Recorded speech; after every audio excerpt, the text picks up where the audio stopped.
Hello friends, welcome back to our channel Only Excellence. So we are back again with the Hindu 10 words for 24th August 2020. So first word that we are going to discuss today is Perish. Perish. Paris का मतलब होता है इसके दो मतलब होते हैं. एक तो होता है कि to die in some violent way. Okay, so to die in some violent way, that is one thing. Second, इसका मतलब होता है कि कोई भी जो ख़राब होने वाली चीज़ है, अगर वो if it loses it's normal quality, so उसको भी हम बोलते हैं पेरिस. जैसे खाने पीने की चीज़ें अगर हैं, अगर वो एक समय के बाद अगर ख़राब हो जाती हैं तो उसको भी हम पेरिस बोलते हैं. सो सिमिलर वर्ड इसका क्या हो जाता है, एक तो होता है डाई और फॉल और एक्सपायर, एंड दूसरा जो इसका जो ख़राब होने वाले सेंस में बोला था मैंने, उसके सेंस में इसका मतलब होता है स्पॉयल और रॉट और मोल्डर. सो डाई, फॉल, एक्सपायर और स्पॉयल, रॉट और मोल्डर. सो कुछ एक्सपायर हो जाना या अपनी जो खाने पीने की अगर चीज़ है, अगर वो ख़राब हो जाती है तो उसको हम बोलते हैं पेरिस. ओके, नेक्स्ट जो वर्ड है हमारा, दैट इज़ ओवरव्लेम्ड. सो ओवरव्लेम्ड का मतलब, हिंदी मतलब इसका होता है अभिभूत होना. अभिभूत होना या वेवल हो जाना. सो वेवल होना, अभिभूत होना मतलब होता है कि to have a strong emotional effect on something. So किसी चीज़ के कारण अगर कोई बहुत ज़्यादा आपका स्ट्रॉन्ग इमोशनल, अगर उसके साथ आपका इमोशन जनरेट होता है, तो उसको हम बोलते हैं ओवरव्लेम. ओके, एक ये मतलब होता है. दूसरा इसका मतलब होता है कि कोई भी चीज़ अगर that is buried beneath a huge mass of something, specially water. बाढ़ वगैरह में अगर चीज़ें अगर डूब जाती हैं तो उसको भी हम बोलते हैं ओवरव्लेम. ओके, सो सिमिलर वर्ड इसका डूबने वाले सेंस में होता है. एक तो होता है स्वैम्प, SWAMP, और सबमर्ज और बरी. ओके, और इमोशनल वाले जो सेंस में बताया, to have a strong feeling, to have a strong emotional effect on something, so उसका उस सेंस में होता है इसका मूव, अफेक्ट, इम्प्रेस. ये इसका मतलब होता है इंग्लिश में सिमिलर वर्ड. नेक्स्ट जो वर्ड है हमारा, दैट इज लकूना. लकूना मतलब होता है कि एक तो इसका मतलब होता है अनफिल्ड गैप बिटवीन समथिंग. ठीक है, तो अगर दो चीज़ें हैं उसके बीच में एक जो अनफिल्ड गैप है, उसको हम बोलते हैं लकूना. हिंदी इसका मतलब होता है, हिंदी मतलब होता है इसका खामियां. ठीक है, खामियां, कमी, या कोई उसमें अगर एक कमी रह जाती है या कोई प्रॉब्लम है, सो उसको भी हम बोलते हैं lacuna. So blank space which is missing part between something without which that thing is not complete, that is known as lacuna. Okay, so इसके सिमिलर वर्ड हो जाए. सिमिलर वर्ड होता है, एक तो होता है क्रंच, दूसरा है dearth, DEARTH, and third one is deficiency. Crunch, dearth and deficiency, ये इसके सिमिलर वर्ड होते हैं. अपोजिट वर्ड अगर इसका बोलें तो अपोजिट वर्ड होता है इसका, एक तो होता है अबेंडेंस, दूसरा होता है adequacy, and third one is amplitude. तो सिमिलर वर्ड में क्या हो रहा है, किसी चीज़ की कमी हो रही है. अपोजिट वर्ड में क्या हो रहा है कि उस चीज़ की कमी नहीं है, उस चीज़ की अबेंडेंस है. ठीक है, नेक्स्ट जो वर्ड है हमारा, that is inferno.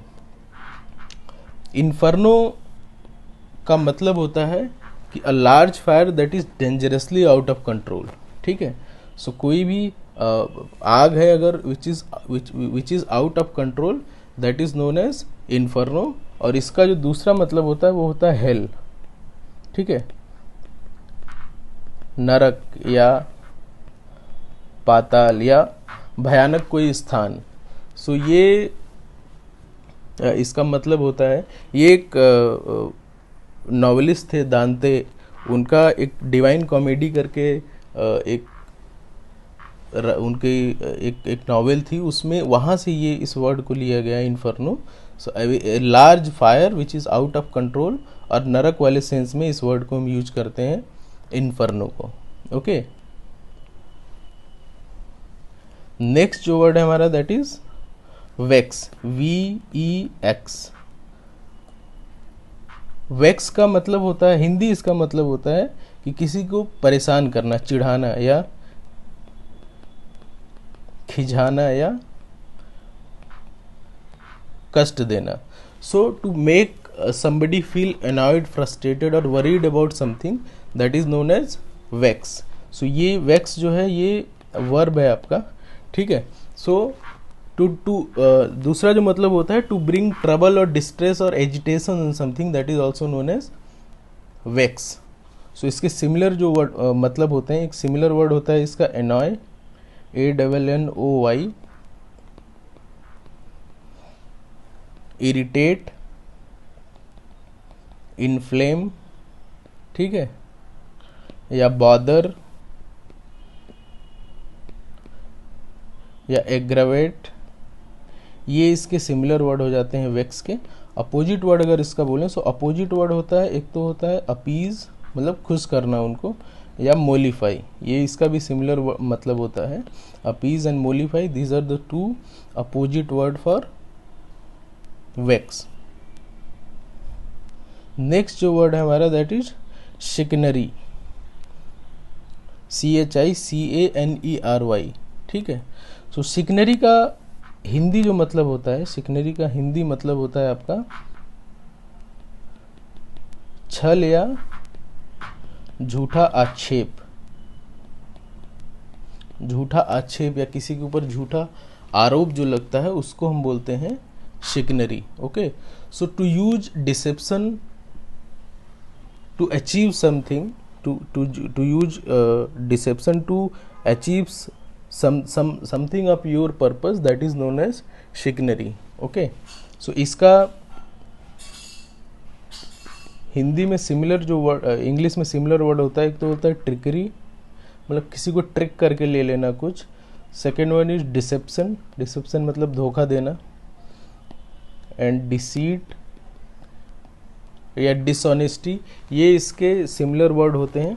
Opposite word अगर बोलें शिकनरी का, सो अपोजिट वर्ड होता है यहाँ पे सिमिलर वर्ड में क्या हो रहा है कि आप झूठा या छल या धोखे का सहारा ले रहे हैं। सो अपोजिट वर्ड में क्या हो जाता है, अपोजिट वर्ड होता है इसका, एक तो होता है फेयरनेस, ओपननेस और कैंडर, मतलब there is some honesty in that. Okay, so ये अपोजिट वर्ड हो जाता है शिकनरी का। नेक्स्ट जो वर्ड है हमारा दैट इज जनरस। जनरस का मतलब होता है, एक तो होता है इसका मतलब उदार दिल वाला, उदार दिल वाला या दानशीलता, दानशीलता या उदार दिल वाला इसका मतलब होता है। सो कि अगर किसी भी सिचुएशन में if somebody is ready to give more than what is required, या if somebody is ready to give anything without questioning that, बहुत ही दरिया दिली से अगर उसको देने की क्वालिटी रखता है, सो उसको हम बोलते हैं जेनरस। ओके, सो इसका सिमिलर वर्ड हो जाता है, सिमिलर वर्ड होता है इंग्लिश में, एक तो होता है liberal, second one is lavish, ठीक है। दूसरा वर्ड है इसका प्लेंटीफुल, एम्पल, ये इसके सिमिलर वर्ड हो जाते हैं। अपोजिट वर्ड अगर इसका बोलें तो अपोजिट वर्ड होता है, एक तो होता है मीन, दूसरा होता है सेल्फिश। ओके, सो ये याद रखिएगा, सिमिलर वर्ड जो होता है उसमें the person is very giving kind of nature, मतलब वो बहुत उदार है, बहुत आसानी से सब कुछ दे देता है। अपोजिट वर्ड में he is mean and selfish. Okay, next जो वर्ड है हमारा that is omit, OMIT। Omit का मतलब होता है टू लीव समथिंग और एक्सक्लूड समथिंग इंटेंशनली और अनइंटेंशनली। तो अगर आप भूल के या जानबूझ के किसी चीज़ को छोड़ देते हैं या उसको एक्सक्लूड कर देते हैं, सो उसको हम बोलते हैं ओमिट। सिमिलर वर्ड इसके क्या हो जाते हैं, सिमिलर वर्ड हो जाता है, एक तो होता है expect, except, sorry EXCEPT, except, second one is exclude और फॉरगेट और निग्लेक्ट, ये इसके सिमिलर वर्ड हो जाते हैं। अपोजिट वर्ड अगर उसका बोलें तो अपोजिट वर्ड होता है इसका, एक होता है add and second one is include. So similar word में you are excluding something, opposite में you are including something. Okay, next जो वर्ड है हमारा that is restitute. Okay, restitute का मतलब होता है to restore to formal state और पोजीशन। सो किसी भी जो सिचुएशन है उसको पहले जो उसकी पोजीशन थी उसको उस सिचुएशन में लाने का जो प्रोसेस होता है, उस सिचुएशन में लाने का जो वर्ब होता है उसको हम बोलते हैं रेस्टिट्यूट। ओके, सो इसका सिमिलर वर्ड हो जाता है इंग्लिश में, सिमिलर वर्ड तो होता है रिस्टोर और गिव बैक, ये इसके सिमिलर वर्ड हो जाते हैं आपके रेस्टिट्यूट के इंग्लिश में। सो प्रीवियस सिचुएशन को रिस्टोर करना मीन्स रेस्टिट्यूट। ओके, नेक्स्ट वर्ड जो हमारा दैट इज एफिनिटी। एफिनिटी का हिंदी जो मतलब होता है, हिंदी मतलब होता है इसका आत्मीयता या लगाव या संबंध। सो आत्मीयता, लगाव या संबंध, ये इसके सिमिलर वर्ड होते हैं। So a nature of liking और अंडरस्टैंडिंग समथिंग और someone that is known as affinity.